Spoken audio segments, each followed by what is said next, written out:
Welcome to another live show of the Bleed Blue Network. I'm Paul, joined by Jaden and Joe. We are talking about UK basketball, and what a night it was, fellas. To the I guess if the exhibition games were the unofficial launch, this was the official launch of the Mark Pope era, and boy, it kind of started with a bang, didn't it? Absolutely. I mean, it was just exciting to watch. The crowd was electric throughout. The unselfishness of the team. I mean, it was just so exciting. I know we had text strings going, and after the game, it was cool seeing people just tweet in a positive manner for once, and it was just awesome. Excited.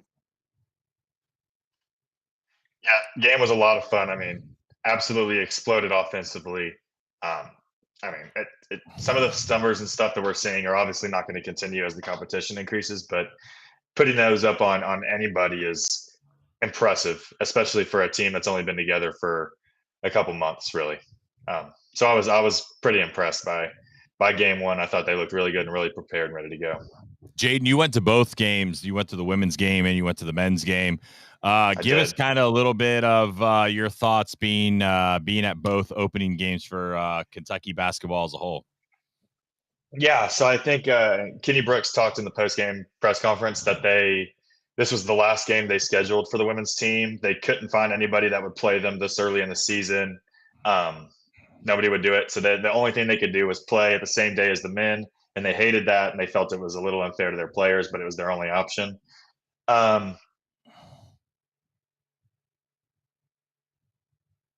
think he froze. Yeah, he did. We got to get you some of that Elon Musk internet or something, man, because I have the highest internet that can be bought, supposedly. That is maybe not it's your Elon laptop that sucks. You should get a Mac. Well, that doesn't really work for a college student nearly as well. But that's what mom and dad's for, isn't it? Well, I just meant some of the stuff that you have to do in college, you need some programs and stuff that Mac is not, very convenient for. What did you? But anyway, what did you think about the crowd at Memorial? And what did you think about seeing a game there in the renovated arena? The crowd was pretty clearly impacted by one early start time because it was a late arriving crowd. It ended up pretty decent. Yeah, once 5 kind of people p.m. got there. Yeah, it was a little early for people getting off work. So yeah, it was a late arriving crowd. It ended up pretty decent. Game was never competitive. It was, 17-point lead in the first quarter. So there was never really any moment to like stand up and get excited kind of, once kind of people filled in outside of just the excitement of the team looking really good. But honestly, it looked a lot like the men's game. The offense was, incredibly efficient. It looked like they were, playing a different sport than some of the teams that we've been watching recently. Shooting all over the floor. Clara Strack in the middle center is a beast. She was dominant. Just absolutely incredible sophomore from followed Brooks from Virginia Tech, and then Clara Silva, the 6'7" freshman from Portugal. She just shoots dirt fades the entire game. She shot 4 dirt fades. The girl did not get an arm within like a foot and a half of the ball on any of them. It was ridiculous, and she made all 4 of them. It's impossible to stop. You can't stop it. So she was really exciting to watch. Good defensively, but yeah, honestly, it looked a lot like it. They were way bigger, and they blew them up offensively at the very beginning, and it was over from the start, kind of in both games. When you got to Rupp, what was that like? It looked like the crowd was definitely better than the exhibition game. Still not, I was a little surprised. It looked like on TV and some of the upper parts, like it wasn't Louisville bad because that crowd sucked last night. We'll talk a little bit more about stuff around college basketball because there's a lot of actually things to talk about around college basketball from last night. Because it was wild with some of the games that happened. But were you impressed with the crowd at Rupp? Was it kind of on par with everything we've seen the last couple of years still? It was, it was a pretty similar weekday, small school type of game. It wasn't, It wasn't as exciting. Now, I didn't get there until the second half was starting. So I'm sure the beginning of the game with the Pope newness and all of that stuff was exciting. I don't know if they switched around the intros and how all that works, or if anything was different there. But it seemed like a pretty normal game outside of the student section was completely full through the whole game. At least the eruption zone, which I have been going for 4 years, and I've even the big games, the eruption zones, and thins out by the time it gets. But it was kind of like an SEC game for the eruption zone, just as far as attendance was, just where people stayed. So that stood out. But as far as the whole stadium, it was, and even the eruption zone being full, it wasn't loud or people were into it. People were into the betting that they had going on, but that was the excitement that we had going on, was people around us betting on things. I feel like I'm like out of the loop because I don't bet on sports. I've never really bet on sports. I think the one bet I made was some outlandish bet for like the 2000 Super Bowl that Tampa Bay was going to beat Oakland by 21 plus. And the guy was from California, and I bet him $100, and he had to come in and give me a C note the next morning because Tampa Bay absolutely beat the doors off of Oakland. I don't know anything else like I've done. I definitely haven't said I'm going to eat, like a cup of shit, like some FSU fans and stuff like that, because goddamn, the internet's forever when it comes to that. Do you think the kid that was the sacrificial lamb who did it for him actually did it? No. Yeah, I didn't think he actually did it either. Nobody's eating a cup of shit for Florida State football. Come on, let's be honest with that. Like you might feel like you're eating a whole lot of shit watching them, but they ain't doing that.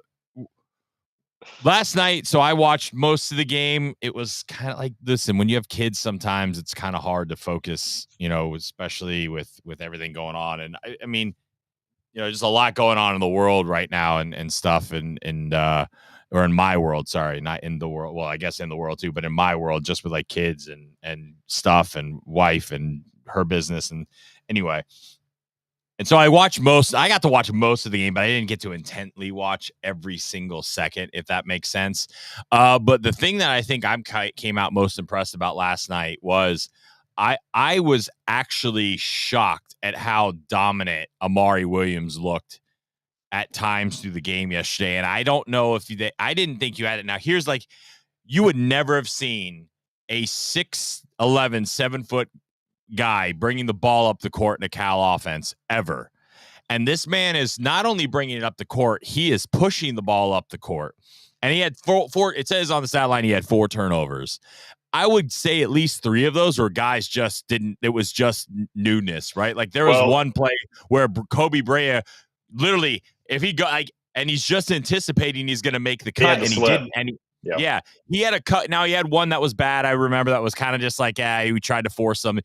But a couple of those turnovers were just, I think, that's where it shows they haven't played together, as much. And that's where you're going to see it. I thought the defensive intensity was a hell of a lot better. That was something I wanted to see. I still am a little worried about the rebounding, but the thing about this team that I like more is the guards rebound way more. And here, it seems like this entire team in offense and defense is more of a 5-man swarm.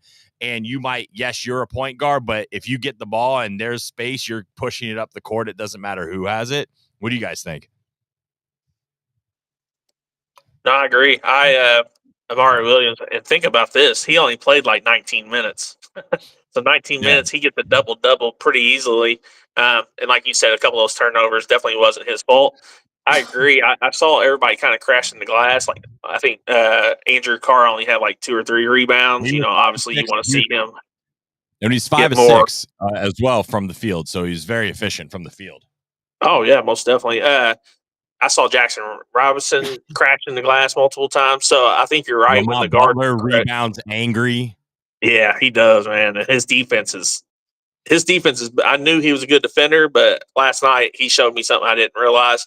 And if you think about it, he only scored, I think, 8 points. He's probably our best player, and that's what's so great about this team. At any given night, it's somebody else's night. Like Otega, I knew he was good, but last night, like in exhibition games, he kind of proved it too. But again, with him, I think he had the most minutes. He's a freak athlete. Him and Amari are the 2 guys. And then look, Lamont brings a different because Lamont's kind of like a linebacker playing a point guard, right? He's bullish. Yeah. But like Ortega and Amari are the two guys from a physicality standpoint that can bully a game, right? I don't think we have that. I think we got a lot of finesse players in some other roles. But like that was the part that impressed me. And Amari looks big. Like some dudes on a court, when you're like Andrew Carr does not look 6'10" on the court. Amari Williams looks like a fucking boat. Like he looks like a tank. That is a big man. And I mean, his handles, he is fast, his court vision. We haven't seen him with his outside game yet. Like, I think there's going to be a game where he really changes it from outside shooting perspective because he's got that. He shoots almost 40% from three. We haven't seen that yet. Yeah, I mean, we saw him putting the ball on the floor, and one that stood out to me in the second half. He gets a rebound and he puts it down to dribble just to kind of turn it around, almost lackadaisically, to an extent. The guard for them comes under him, tries to steal it, and he gets down and does a little crossover and gets by the guy. Now he's off and running. And I'm like, when did 7-footers start doing that so casually? Like, why are we crossing over guards as a 7-foot center who's has 13 rebounds on the game? You ready for this? The plus minus in the game: Andrew Carr plus 32, Amari plus 30, and Ortega plus 31. You're gonna win games with those. Yeah, it turns out that starting lineup's really good. They only played 20 minutes. I think the thing that was also a little bit impressive that maybe this team didn't fully you didn't see it in the exhibition games. You didn't see it. You saw some swag last night. And I think that was like that little thing where all the Kentucky fans were like, ooh, I like that. That play when Kerr Kriisa threw the blind pass and Kobe Bryant shoots the ball and turns around before that. I mean, let's go, and turns around, starts talking.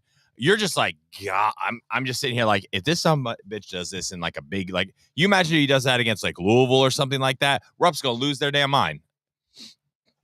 Brea is somebody that he's a bad man. That impressed me. He impressed me a lot. Obviously, he shot the ball really well, and that's great. But he impressed me putting the ball on the floor. He had a couple plays, especially later in the second half. He went in like between three guys, kind of like that Steph against the Clippers plays. He missed a gimme. Yeah, but he did the kind of put it between three guys, stepped back, spin move, threw a laser. It was kind of things that point guards are doing, and I didn't expect Kobe Bryant to come out and pull out stuff like that. But the whole team, they refused to look when they passed. They refused to look. I mean, they look the opposite direction every time. The thing about this game, and I think that we haven't seen since probably like I would say the Fox Monk team, of like a team that just comes out and just steps on your neck, takes your soul, and then kind of giggles the rest of the game. Because I mean, that game was over 6 minutes in. I mean, it was done. It was never in doubt. But that's the thing I think about, like that. I think Kentucky probably could have dropped 135 last night if they would have like kept the gas on and played. And they were a little unlucky not to score probably 115 because at the end, in the last 2 minutes, they missed about 4 or 5 wide open threes. They end up shooting for the game 46.7%. Or sorry, I lied. 45.8% from three, 60% from the field overall. Free throws are the things that I'm sitting here going like, please don't let that be the thing that bites us in the ass. Like, we're constantly in that 60 to 70 now. We don't shoot a lot of free throws, but like, we got a lot of guys that can shoot. Can we shoot 85, 90%? Like we should, right? On free throws, they went 14 of 19, missed 5. Amari missed 4 of the 5. It's not a team problem. It's an Amari problem. But but that's a worry because Amari's that kind of guy that Amari, Lamont, Ortega, those are the 3 guys that are probably going to shoot the vast majority of free throws for this team this season. It is. Yeah, and that's something that I was concerned. Yeah, go ahead, Jeff. My bad. Oh, you're good. I was just going to say, and if you look at the field goal percentage, like you said, there was gimmies that we missed. And can we tell Lamont Butler, if you can't dunk, just lay it in with your left hand? He got hung twice on dunk. That was weird. I mean, Lamont Butler, so Lamont finishes the game with 14 points, should have had 18 points, and he would have upped our field goal percentage to about 62%. Now, like, it doesn't matter. We're just nitpicking at this point, right? Yeah. But like Now, maybe in a closer game, though, he's going for the surefire bucket, right? Like the game was basically over at that time. I think we were up 20, 25 when he. Yeah. So,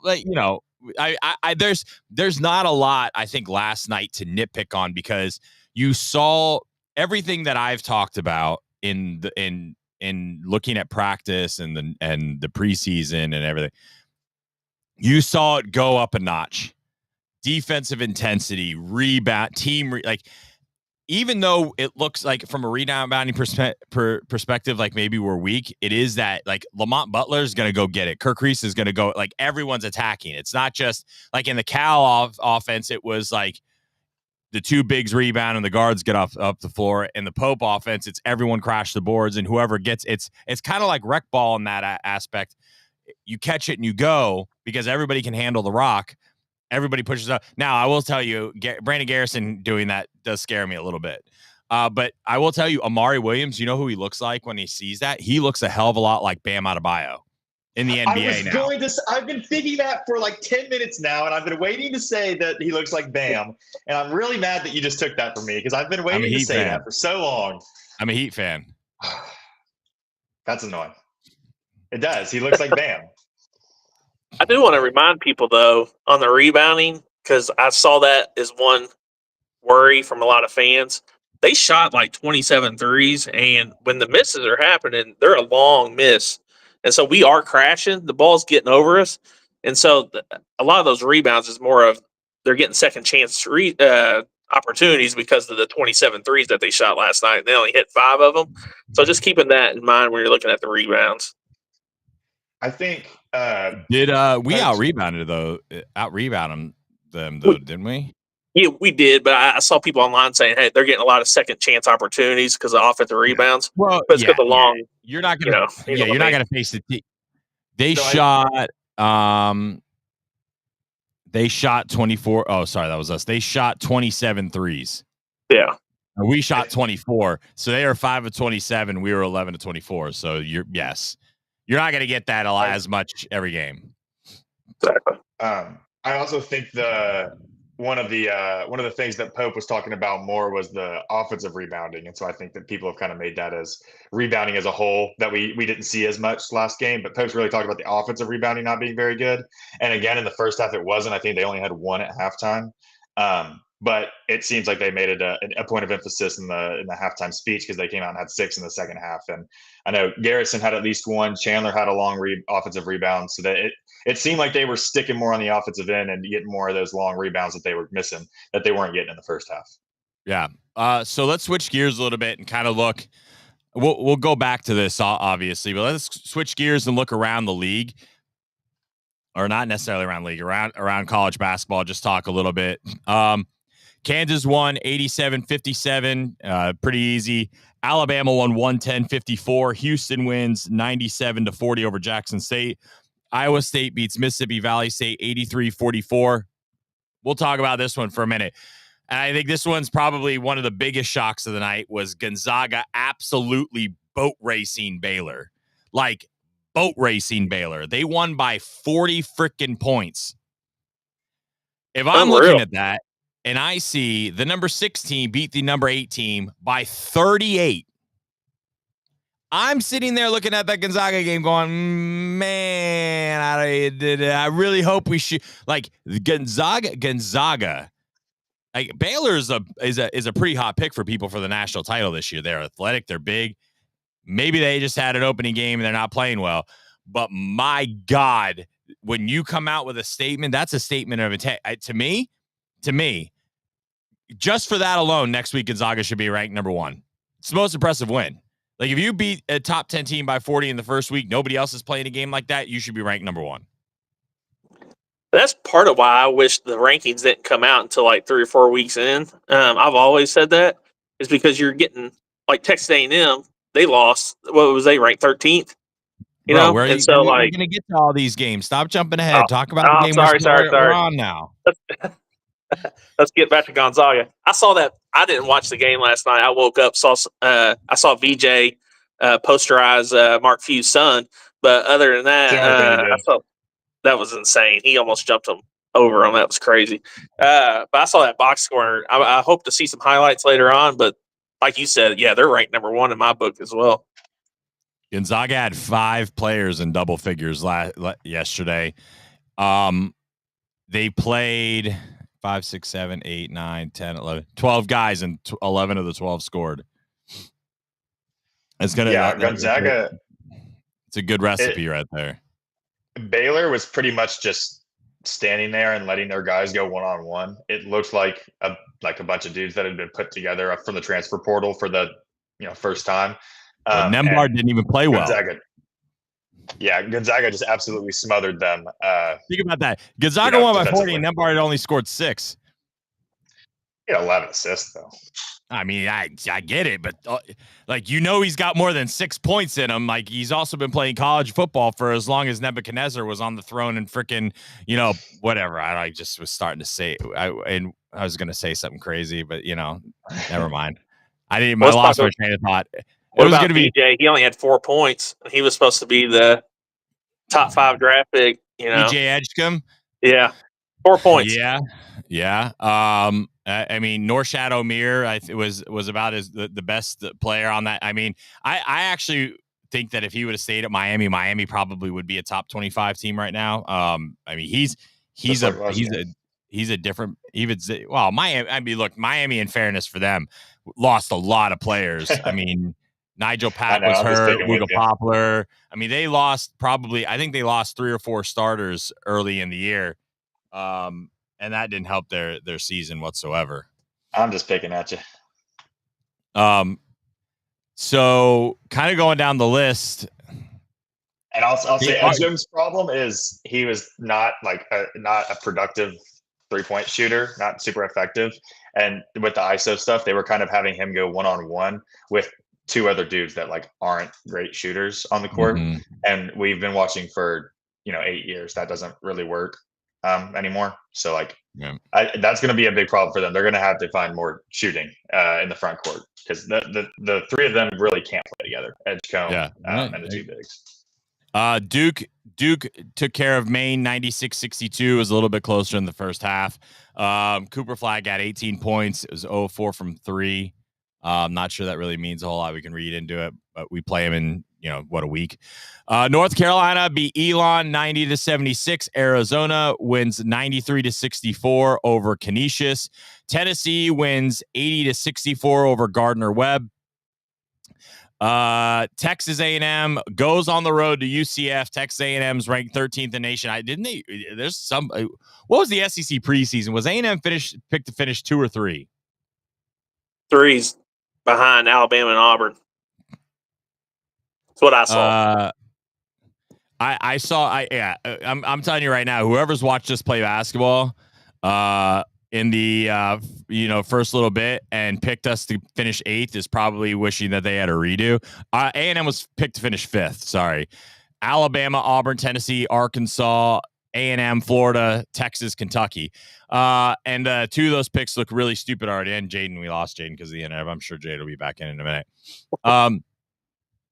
We kind of talked about this yesterday, that could be an interesting game going on the road at UCF, because UCF, you never really know with their athletics, because they are most people don't know this is the biggest school in Florida. They do have a ton of money and they can go out and get, players and stuff. We talked about this being potentially a trap game and a surprise, and Shazam, it was a trap game and a surprise. Were you shocked by how that game went down? Oh, absolutely. I didn't think so I did a parlay, and I had Texas A&M just to win. They were favored by 25 points, and they lost. So if you had UCF, you made a lot of money. But I ended up looking back at some of the stats, and it looks like Taylor, they ride or die by Taylor, and he had a really bad shooting night. He went 4 from 11 from threes. They ended up losing by 3 points. So he took a lot of bad shots, it looks like. So, I mean, that's the difference of the game, really. Taylor, if he's not going. He was 8 of 26. Yeah. Himself. That's crazy. 8 of 20. Yeah. That's like some Allen Iverson bullshit from the 90s NBA. Yeah. That's a lot of shots for one guy. So Payne led A&M in scoring with 15, but yeah, you can't go 8 of 26 on your own. I know Taylor is like they go by it's live and die with A&M with their two guards. If they're on, they can beat a lot of people. If not, they can't. But I know that was definitely, I think, a big surprise. Well, let me rephrase it. It was a surprise, but it was one of those. I don't think it was a shock, right? Like, I think the difference between a surprise and a shock is kind of close. Trying to get. I don't know if Jaden's back in or not. I can't see him. He's got AOL internet, man. He's got to put another CD in to his desktop. Yeah, it's there he is. Where he's back. Jaden, were you surprised about A&M losing to UCF last night? I mean, yes, I was surprised by A&M losing to UCF last night. Sorry, I think my internet box just reset as I was just sitting here, which there's no reason for it to have done that. But yeah, obviously not a lot of points scored in the game, which is something that stands out. Wade Taylor did not shoot good. Washington didn't shoot good. I mean, it's just kind of what A&M does, right? If the guys aren't on, then they lose, and if the two guys are on, then they win the game probably. So it's the same kind of thing that we see with A&M all the time, and we saw it again, and they lost to a team that they probably shouldn't have, just because they rely on a couple guys, and those guys went cold for a game. So I think that's a flaw in A&M, and something that we've seen for a couple years now, and something you would think they would have addressed better, but at least through one game. I mean, it's one game, but at least through one game, doesn't appear to have been done. Kind of going down the list again. Purdue beats Corpus Christi 90-73. Marquette takes care of Stony Brook 102-62. Another game that's somewhat of a surprise, again, with two teams that are on Kentucky's schedule. Ohio State beats Texas 80-72. Texas was picked to finish above Kentucky in the SEC, another top 25 team. Jaden just disappeared all over again. Jaden is having technical difficulties in every aspect of the word, I feel like. Were you surprised? We talked about this game, right? Two big names. Everybody thought Texas was going to probably run away with it. I did say I'm not sold on Texas basketball. I'm just going to be honest with you. I've never been sold if you've listened to anything we've talked about. Do you think that is that a surprise to you? Obviously, Kentucky plays Ohio State and Texas. Yeah, I would agree. I don't think either one of those teams scare me. And I honestly didn't know that game was last night, so I dropped the ball on that one. So Ohio State beating Texas doesn't shock me at all. Did Aaron Bradshaw end up getting in for Ohio State last night? I wonder. Started. Oh, he started. Wow. 21 minutes. Well, I know he was injured for a little bit there, so I wasn't sure if he was cleared yet to play or not. So I've been keeping 21 minutes. He had 2 points, 1 rebound, 1 for 5, 0 for 2 from 3. Yeah. So I didn't even remember it. I gotta be honest with you, didn't even remember that name. Wow. Yeah. He mentioned it. Ohio State playing good without Meechie Johnson playing good on offense was the part that surprised me the most, was that they were able to kind of do what A&M wasn't, which was create when their star wasn't creating. At least one of their offensive stars. So I guess there's a question there. Is Ohio State better than we thought? Is Texas worse than we thought? Obviously, it's just one game, a lot of basketball to go. But it's interesting, right? Cincinnati beats Arkansas Pine Bluff 109-54 in a game that was a little bit closer than people thought. South Florida loses to Florida 98-83. South Florida actually had the lead at halftime in a big second half by Florida. Outscored them by 16 to get the win. Sorry, 98-83. It was at 93-83. But they needed a very big second half to win that game. Was that a little surprising to you? Do you just think it was just a slow start and a lot of emotion for you for USF? Yeah, I mean, it was definitely a slow start. They honestly didn't pull away from that game until like the last 7 minutes of it. So if you woke up and just saw that box score, you're like, oh, they easily won that game. That they were in a dogfight until about 7 minutes left. So, it's first game jitters, and a lot of these people are trying to figure out the system still. So it's common to see people like this on game day just not show up yet. And it takes 2 or 3 games. And so that's why, again, I wish they didn't do rankings or anything until we're 4 or 5 games within the season. But it doesn't work. Florida will be fine, I think. I don't know if we're going to get to South Carolina, but I think that's a different story. So looking around, just to round out the top 25, UCLA wins 85-50. Ole Miss takes care of Long Island 90-60. Just kind of going to take a look around.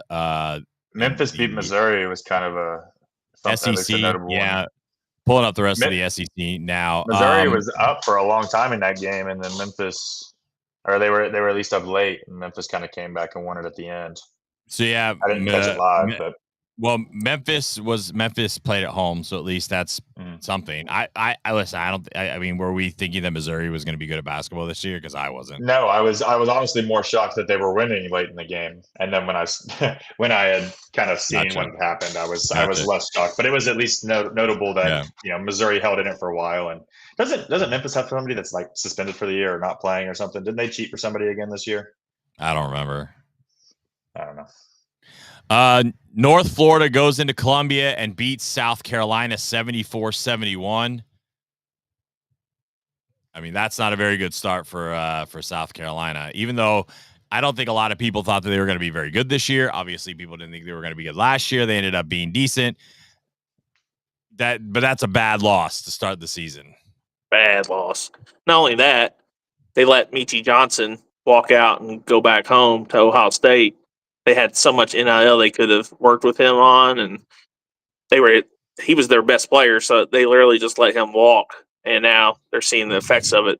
I mean, they looked terrible last night. North Florida is terrible, so that's a bad loss for them. Mississippi State wins 95-60. Georgia squeaks out a win by the hair of their chinny chin chin against Tennessee Tech. 83-78.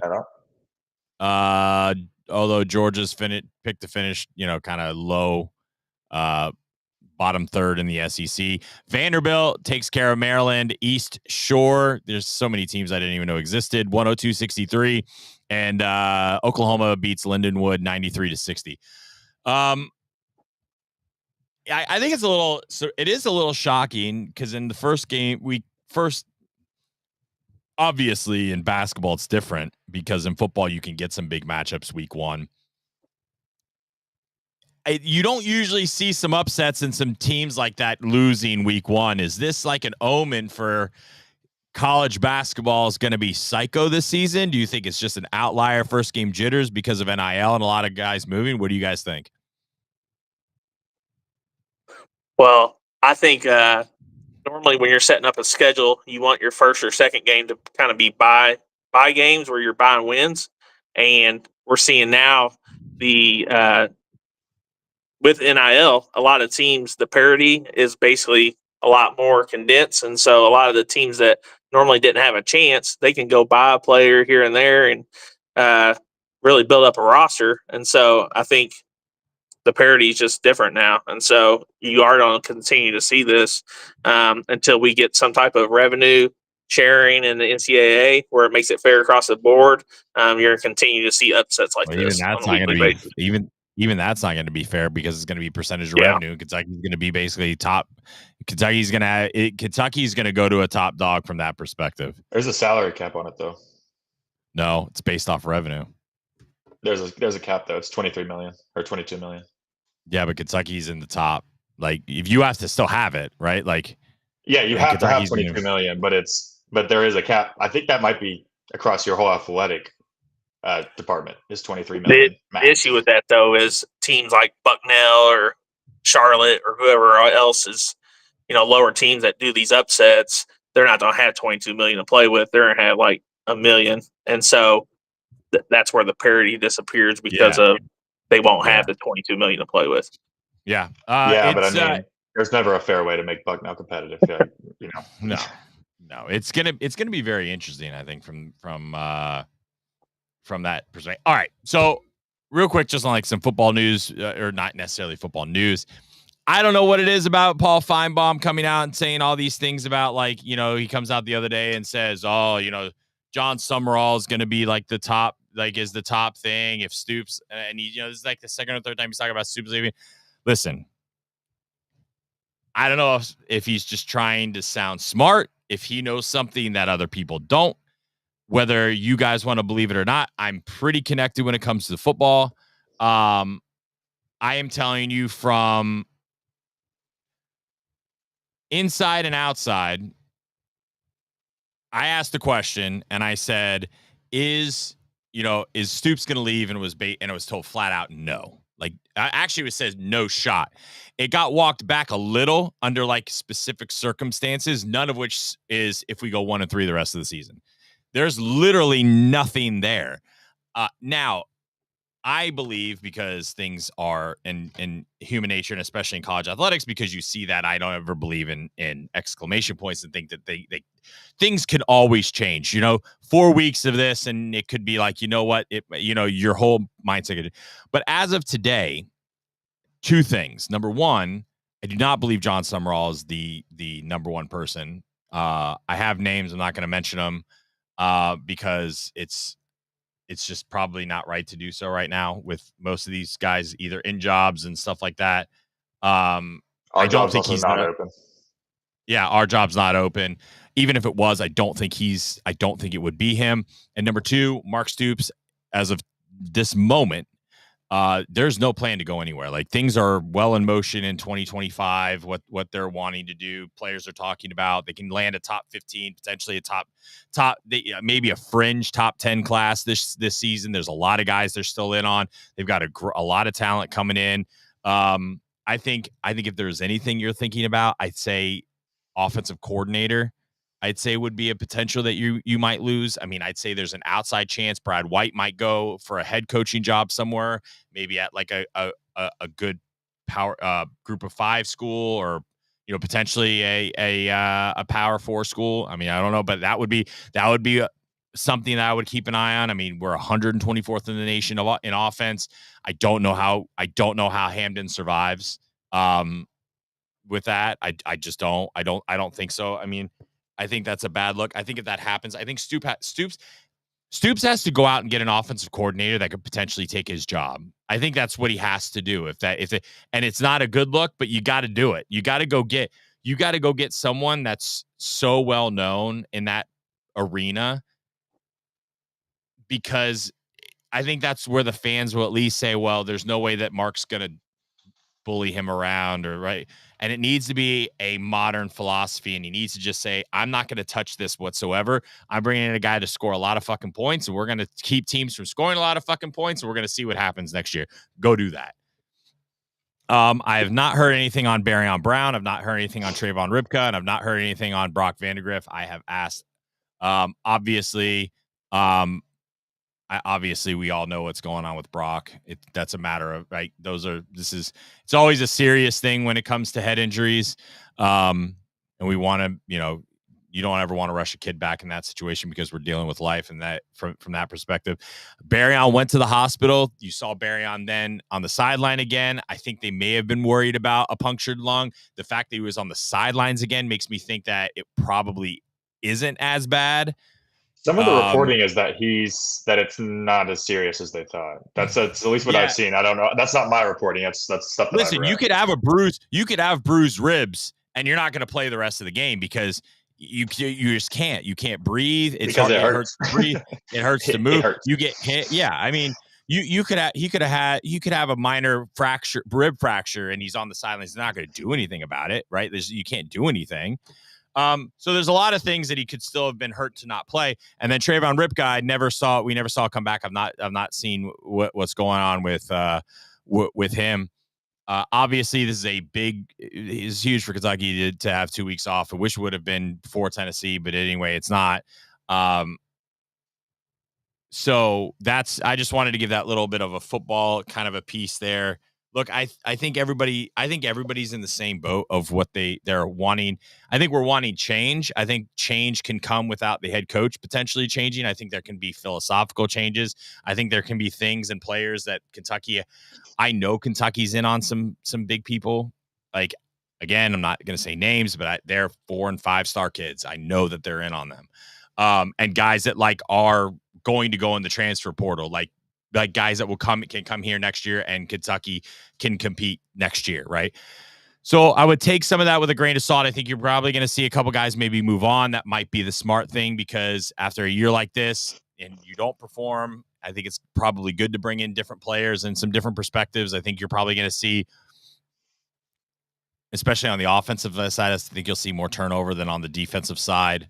On the defensive side, I'm actually really encouraged with some of the young guys that played this weekend. I thought the defense played, for the most part, really, really solid. I thought some of the young kids played pretty well. And I think the future's bright there, and you can get a couple guys to come in and fill those holes. So obviously no game this weekend, but it's going to be, it's still interesting to see what happens the rest of the year, and seeing if for whatever reason Brock is out for a prolonged period of time, where we go with the quarterback. And if nothing else, that's something to talk about, right? Like, and you want to see something different, at least. I think that's what people would like to see.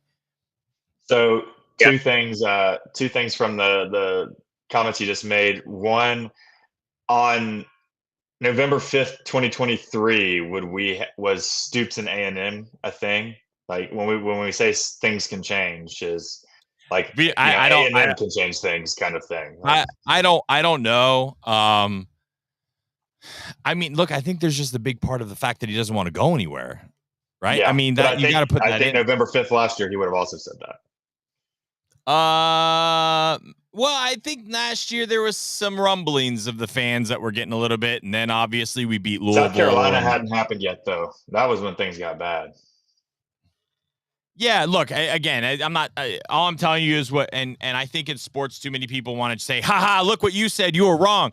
Like, bro, like a week in sports is like a fucking dog year. Like, that's why I was just asking the question. Yeah. Oh yeah. Look, that's why. Like, I'm not saying that look, Kentucky goes 1-4 the rest of the way, and looks really ugly. He might just go, listen, this is toxic. We're going to probably lose recruits. It's going to be hard. No, people aren't going to want to come into it. Like, it's better just to start all over and work something out to go. Maybe he does that. Maybe Iowa comes open and he goes, you know what? That's a good. And Iowa goes, hey, we'll give you $8.5 million to come here. And Kentucky goes, well, we won't. We'll waive the buyout, and everybody else. Maybe Florida State does it. I got to tell you right now, I don't know how Norville survives. Napier looks like a guy who might survive at this point, because now he's got a third string quarterback. And they probably would have beat Georgia. So who knows how that goes. I think there's a lot of interesting unknowns. Like, I mean, Ryan Day dude, if you want to talk about a fan base flip-flop, at 10-0, it was Ryan Day might not go back to Columbus. And then, now it's James Franklin's not won a game. If he doesn't get Penn State going, he might be out. That narrative flipped in a half. Right. Like, so those are the things why I say what I do. And yeah, I agree on November 5th last year, but I think it's going to take something interesting for that to happen. I don't want us to go 1-3 to finish the season. Like, I don't want that to happen, obviously. I would love to go 4-0 and everybody just is happier, but I don't think that's going to happen, but it could. I mean, look, this team could go and beat Texas. I still think they could do that. I think they could have beat Tennessee. I just don't know. I just think offensively, we just never have enough. I think we have enough to be in the game, but not enough to finish it. Yeah. I do think if we finish 1-3, like you had mentioned, obviously that's probably a Murray State win. We lost to Louisville. If Florida State were to make some changes, it would probably be on the defensive side when it comes to maybe a new coordinator job. And ain't happening. I could see Stoops going back to be a DC. 0%. 100% chance of it, 0%. No shot. If he leaves, he's going to be a head coach. So 3 things are going to happen. Mark Stoops will be the head coach of Kentucky. Mark Stoops is going to say, I'm done coaching, or Mark Stoops is going to go somewhere else and coach. That is the only 3 options. He's not going to be a defensive coordinator. I can guarantee you that, because he's not getting fired. That's not happening. That's an off-the-table piece. It's just money. He's not going to, he'll go somewhere and be a head coach for, worst case scenario, like $3.5 million, and as a coordinator, he'd make $1.5. But I mean, look, if you take this, if things went reil bad in the coaching carousel, worst case scenario, he'd make $3.5 million. I don't think he's going to go anywhere that's not. I think your names are your name. That's why I'm saying DC is not really an option, is because the money doesn't make sense. But I think it's Iowa. I think it's outside shot Florida State, right? I mean, maybe an Arkansas takes a fly at him. I mean, you could maybe you'd see a team like Arkansas could go for someone like that. I don't see that. I don't. But like at the same time, everybody's got to understand, are you walking away from $44 million? Like there's no part of you that goes, you know what? Like, and the fans that say this, you know what? Why you had a good run. I don't want it to be stale and everything. I'm just going to do what's right and leave. Fucker, no, you wouldn't do that shit. There's $44 fucking million on the line. You are not walking away from that. And no matter what you want to say about Stoops, go yell at Mitch Barnhart for fucking putting a dumbass contract like that out there. Like that's the aspect of this whole thing. Mark's not going to walk. I wouldn't walk away from $44 million. Nobody would. Like, so like we got to at least stop from that and be honest with ourselves. Like no human beings walking away from $44 fucking million. Like, yeah, you might come and say, I don't, you know what, 44 million and 20 million. Okay. Like I'll take it and I'll go coach somewhere else in a year. I'll take a year off. Maybe he does that. I don't see that happening either. I think your best bet is that I don't think Florida State would hire him after this season. I think Florida State needs to go get like a big name head coach. Whether or not they can go get a big name head coach, that is the question, because they are limited. They've got some big buyouts they've had to do. They had Jimbo's buyout. They had who's the guy after him that they had? Like on the name. I was just trying to think of it right when you were talking. Then go get Deion Sanders. He'll gladly come here. Deion Sanders is like that's the thing. Like if FSU opens up, it's Deion or bust. They ain't going to Mark Stoops, right? Yeah. Exactly. But I mean, I also think FSU would be attractive to Kiffin. I think that would be an attractive job for him. Yeah. I still Taggart. Willie Taggart. That's right. I still think that Josh Heupel to Oklahoma has a lot of legs, and I think Oklahoma is probably going to make a move. I just don't think it. And I'm telling you right now, Oklahoma's got the money, and Josh Heupel is going to go coach. Josh Heupel will be the coach at Oklahoma, whether it's next year, 2 years, 3 years. I'm telling you right now, Tennessee better get ready to go do a head coaching search, because he's not staying at Tennessee. That ain't going to happen. Oklahoma's got the resources. I agree. I mean, it was smart. I'm just trying to think. He won a national title at Oklahoma. What, Jim? I'm just trying to think about some of the ways that this could affect Kentucky. Like, if Tennessee loses their coach, do they come after Vince and throw him a bag? I know he hates him, but money talks. Like, I'm trying to think if there are some circles where we can get some assistants picked off by some of these schools. I think there's some loyalty with some guys. I think if Brad White were to leave, I think it'd be for a head coaching job. I think if Vince leaves, Vince is just it would be done. I don't know. I don't think Vince at this point is going to go anywhere. He's very well compensated for the type of role that he has. I don't think he's going to go anywhere. I think it's basically if Mark leaves, then you see it. I don't think we're seeing that. Where this affects Kentucky is if it, let's say you have, let's just say for the hypothetical of the argument, let's say Florida opens, Tennessee opens, Arkansas opens, Auburn opens. Who else potentially could open? Florida State. Florida State. Penn State potentially could open if Franklin doesn't get him to the playoffs. All right, so there's 7 teams right there. Let's just say 7 bigger name teams. And I'm trying to think if there's anyone else maybe like that's kind of like a Alabama outlier. Nah, they ain't getting rid of the board this year. There's 7 teams right there, right? Like that I think that you could say that's where it affects Kentucky, because if they don't make a move and then guys come off the board you want, now guys can come off the board that you don't, right? I get it. It's cyclical. I think people are overreacting. Oh, Summerall might go to Auburn. All right, listen.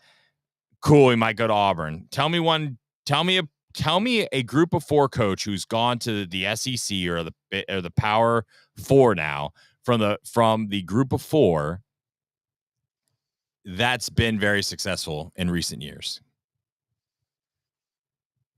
I mean, I don't have that off the top of my head. I don't have that off the top of my head. Anybody think of one? Because I can't. I don't know one group of. I don't know. Now, it doesn't mean that he's not going to be a good coach at this level, but Willie Taggart, You have Napier. You have Norvell.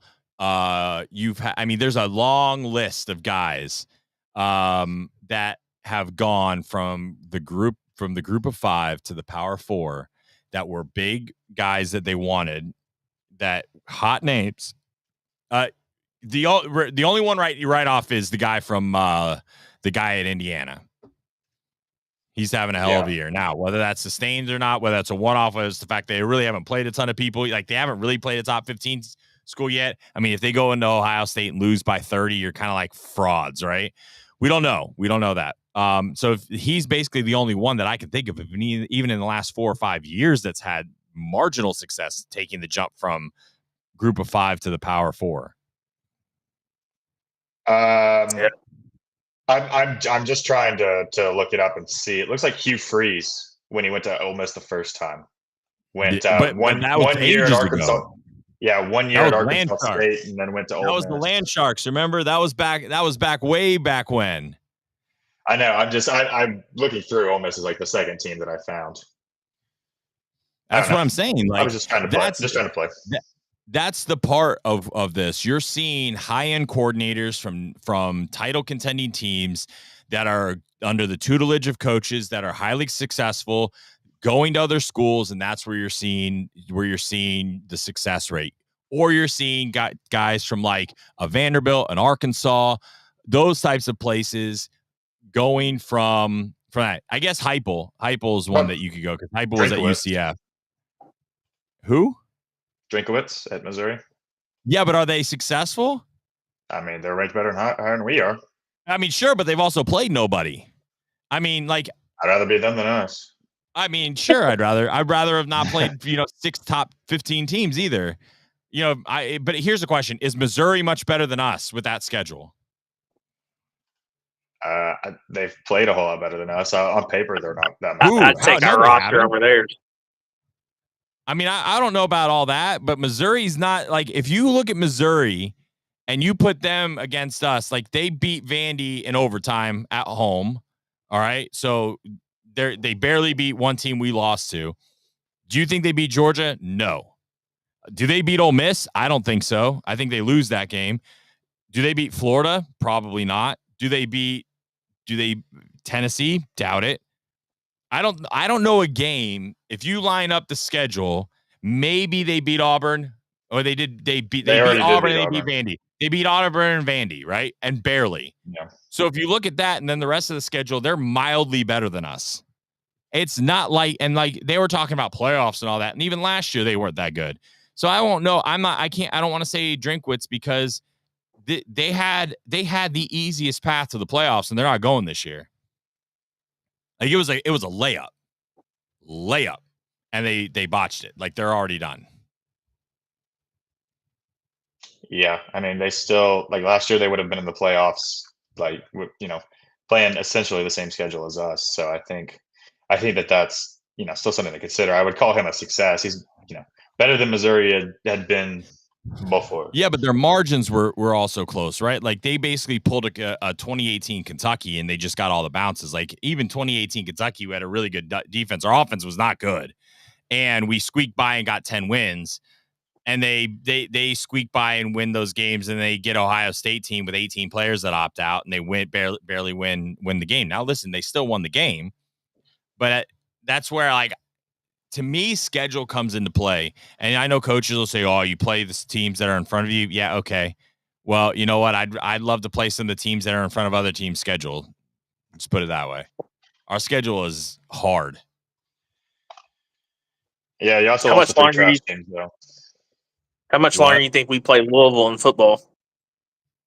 I think that just depends on.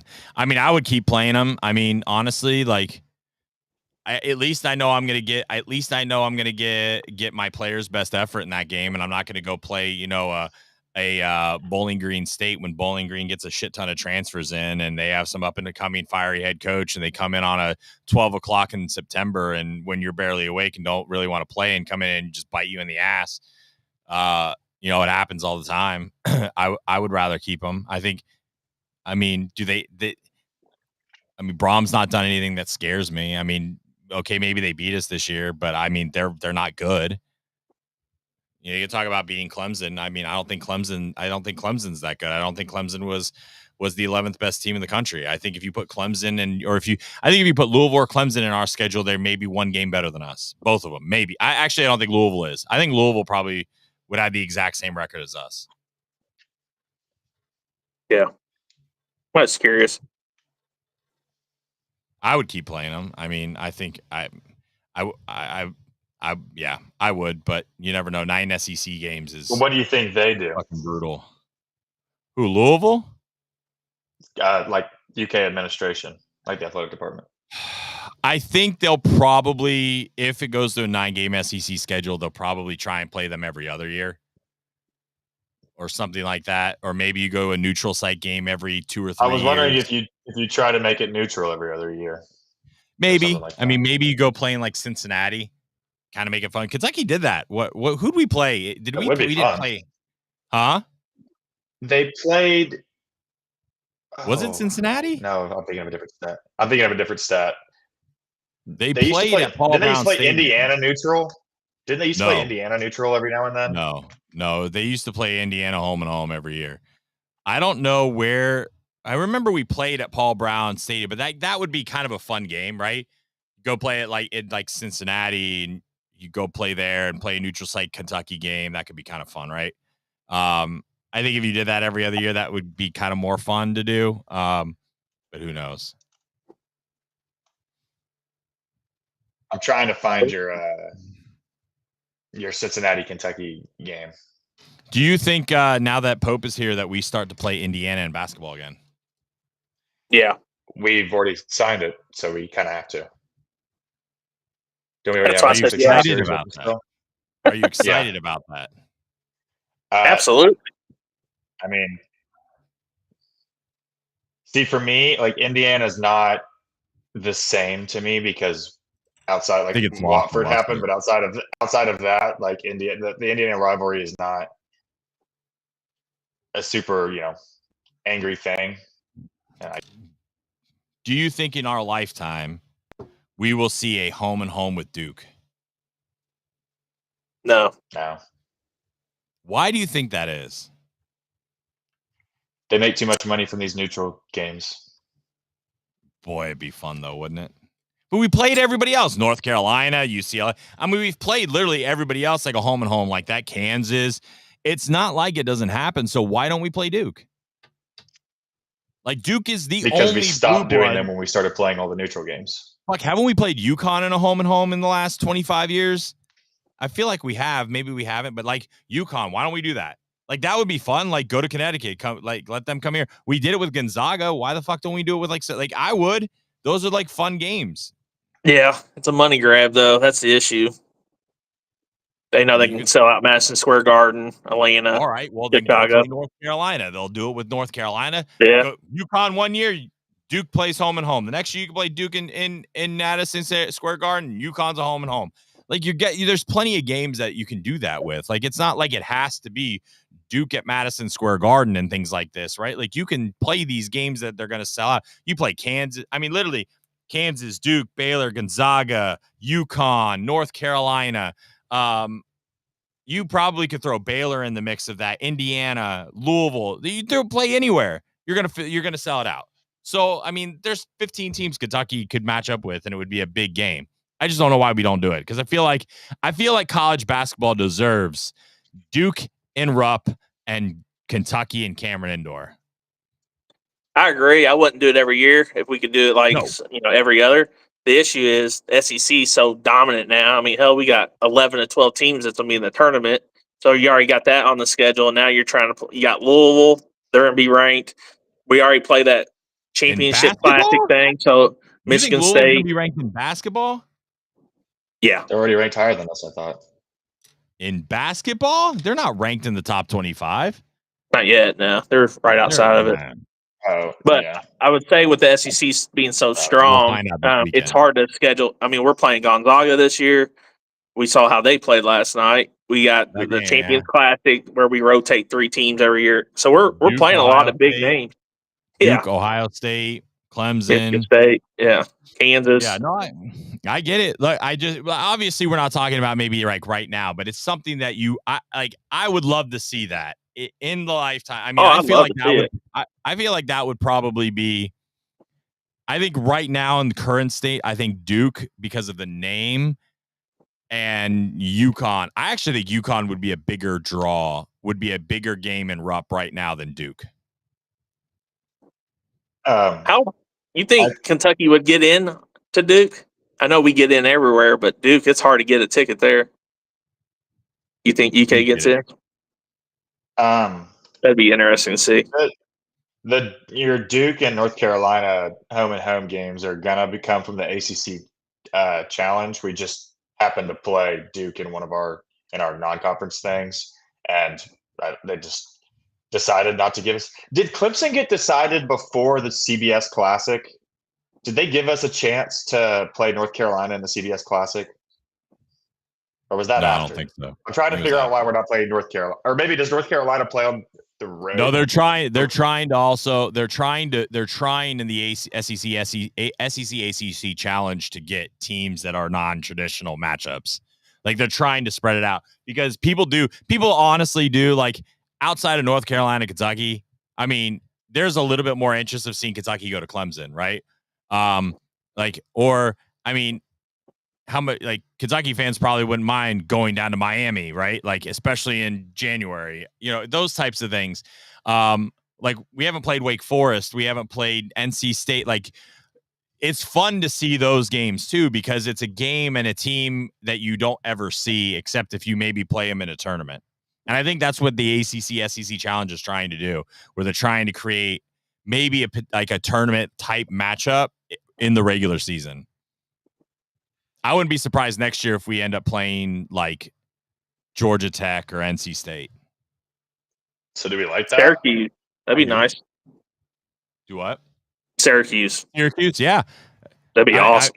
I like that. I would rather us play teams that we don't normally or historically get to play sometimes, because you have the Champions Classic, right? You have all these different neutral site games that we play in anyway. So you got a good chance of playing Duke, North Carolina, Kansas. I mean, we haven't played UConn in a long time. But you have a good chance of playing those traditional blue bloods in those types of matchups anyway. So that, to me, that I like that better.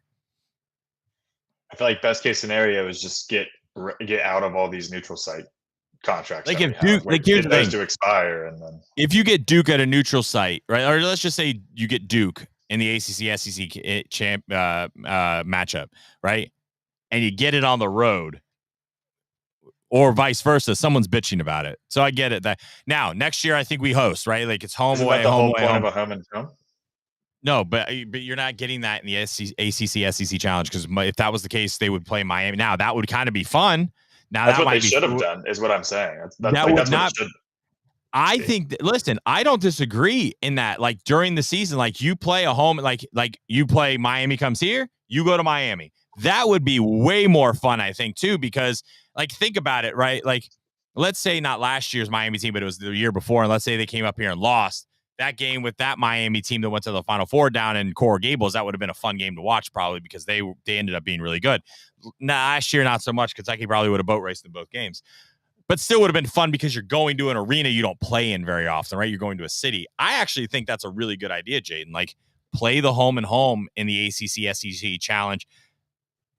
I think that would be way, way more exciting. Well, I thought the whole point of us waiting to play Duke and Carolina is because we needed to wait to get it. Like we needed to wait a year for the neutral games so that we could have home and homes with them. But then they didn't do that. They messed it up again. So I don't really know what the scheduling with all that is. It doesn't make any sense. North Carolina, we do it. We've done it. We've played North Carolina in that so much in the last 30 years. Duke's never happened. Has Duke ever played here? Didn't they play here in the tournament that when we were hosting, but we didn't play against them? I'm just but have they ever played? Man, I couldn't tell you last time we played Virginia. That'd be a good game too. Probably not now since Tony Bennett retired, but the last time The last time Duke played Kentucky in Lexington was 1980. Yeah, I was a sperm. Like, that shit can't happen, right? Like that shit shouldn't happen. That you're talking about fucking what? 44 years. 44 years, and we've not played. I mean, when's the last time we went to Camden? Cameron, sorry. Rattled. I'm looking. That's still been a long time. 1958. No. Also not born then. I mean, how is that to me is literally one of the dumbest things ever. Like Kentucky has, come on, like for real, like how do we play North Carolina in the Dean Dome all the time, but we haven't played at camp? Like, come on, Kentucky, come on, Duke, like make this happen. This is so dumb. It's stupid shit. Like honestly, I also think this too. Like I know it's kind of a tradition with Florida and Georgia. How much more fun would it be if like look at the Auburn. Like the Auburn Alabama game used to be at a neutral site game too, and then they moved it to play that home and home. That's way more. Like, could you imagine like that? Like, I love it. Like, I think neutral site regular season games are just kind of silly at this point. Like, yeah. So let's set this up. If the Kentucky NFL can play at Duke next year, and it's Dick Vitale's last game ever commentating. Can you imagine that? That'd get record. I'm muting it. Record viewing, huh? We go in there and boat race them. Yeah. Well, Duke and Kentucky's his two favorite teams. I'm saying that would be the game, his last game ever commentating. So yeah, that'd be awesome. Be awesome, baby, or whatever he says. It's awesome, baby, with a capital A. Yeah, are you serious?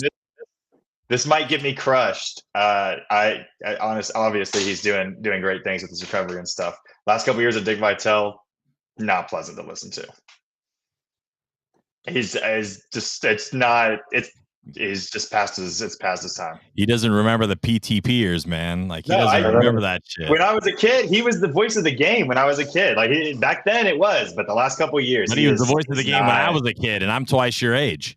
I know, but that's what I'm saying. It's not like my whole life I've grown up hating Dick Vitale. It's just the last couple of years I haven't thought he's been very good at it. I'm gonna tell you what. It will be very weird when Kirk Herbstreit hangs up the headset on College Game Day. Herbstreit's going to be the one for me. That's like that's weird that he's not involved. Yeah, I mean it's kind of weird Corso's not there anymore, but Pat McAfee, I think, and Nick Saban definitely add a very entertaining element to College Game Day. It's definitely revamped them, and they needed it a little bit, I think. So, Bill Raftery is for me. Do what? Bill Raftery. I love that guy, man. He's awesome. Rafferty's a good one. You're right. The CBS games without his voice will not be the same. Exactly. That's my point. I feel like I've watched. You want to talk about North Carolina games? I feel like I've watched Tim Collis play North Carolina 840 times in my life. Yeah. You know what I almost miss now is the CBS games, because listening to Jordan Rodgers call football games makes my head bleed. He might be one of the worst commentators I've ever heard. Like, he just talks. He says stuff where you're just like, did you watch what just happened? Like, this is what good teams do. Motherfucker, they're 3-6. What are you talking about? He's with Kubelik and Hart, right? That's the guy we had Saturday, right? Oh God, so bad, so fucking bad. Like, see, I think Kubelik is awesome. He's my favorite. I love Kubelik. So he's such a nerd. That duo just makes me want to throw my head into the freaking wall. I mean, like Kubelik gets excited, right? Like Ray Davis, all day Ray. Like, I mean, it's like every now and then, but then you got to listen to Jordan Rodgers' dumbass come over the top, and you're just like, fuck. Like, yeah, oh my God, oh my God, I just had a seizure.